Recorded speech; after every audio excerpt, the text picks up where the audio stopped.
আসসালামু আলাইকুম। তোমরা তাড়াতাড়ি তামিম ইমরুলকে খবর দাও, আমরা আবার নতুন করে একটা বাংলাদেশ তৈরি করতেছি। সো ডাক্তার মোহাম্মদ ইউনূসের আশ্বাস হচ্ছে আমরা প্রথমত সবাইকে সাজিয়ে গুছিয়ে পরিপাটি করে আমরা আবার নতুন বাংলাদেশ হিসেবে সবকিছু পরিচালিত করব। আগে কি হয়েছে সব বাদ।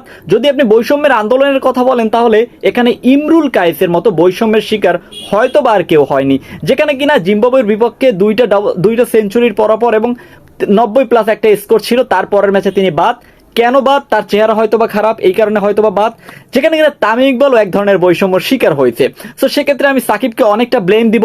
কেন ব্লেম দিব? কারণটা হচ্ছে তিনি ক্যাপ্টেন ছিলেন এবং পূর্ব শত্রুতা তার মধ্যে ভার করছিল, যার কারণে তামিমকে বের করে দিছে। সো এখন কথা হচ্ছে সাকিবকে নিয়ে দর্শকরা সবসময় একটা কথা বলছিল যে ভাই সাকিব আল হাসান একদিন লাঞ্ছনার শিকার হবে, সেটাই বর্তমানে হচ্ছে এবং সেটাই বর্তমানে চলতেছে। সো শুধু ক্রিকেটারদের সীমাবদ্ধ ছিল না, যেখানে কিনা কোচ সালাউদ্দিন দেশ সেরা কোচ, যেটা কিনা একটা বার সুযোগ দিতে পারতো তাকে এবং সেই সুযোগটা হয়তো বা তাকে একটুও দেওয়া হয় নাই। এবং হাতুরো সিংকে কোটি কোটি পার মান্থ দিয়ে প্রতি মাসে কোটি কোটি টাকা তাকে বেতন দিয়ে কি রাখছে একটা ভাই, যেখানে কিনা বিশ্বকাপে ভালো পারফরমেন্স নাই।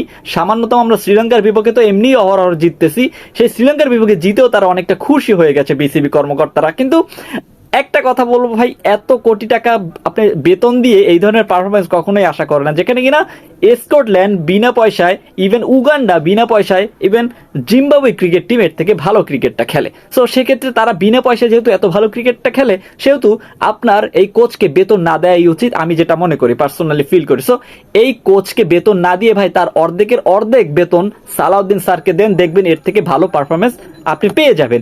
সো সেক্ষেত্রে আমরা কোচ সালাউদ্দিনকে আবারও চাই, কোচ সালাউদ্দিনকে অবশ্যই চাই এবং বিসিবির সভাপতি হিসেবে আমরা ফাহিম স্যারকে অবশ্যই চাই। প্লিজ কমেন্ট করে জানাই দেন আপনি কাকে চান।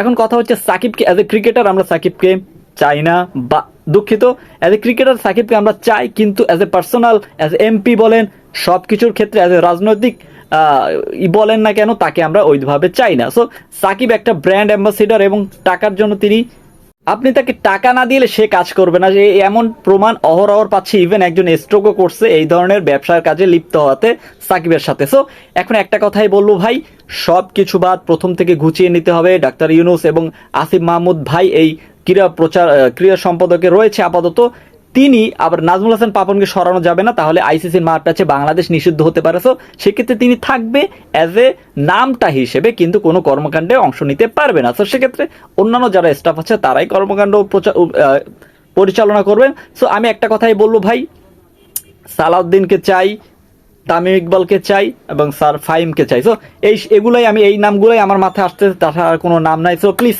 কমেন্ট করে জানা দেন আপনি কাকে চান, প্লিজ কমেন্ট করে জানাই দেন। আর হ্যাঁ, ভিডিওটি ভালো লাগলে অবশ্যই চ্যানেল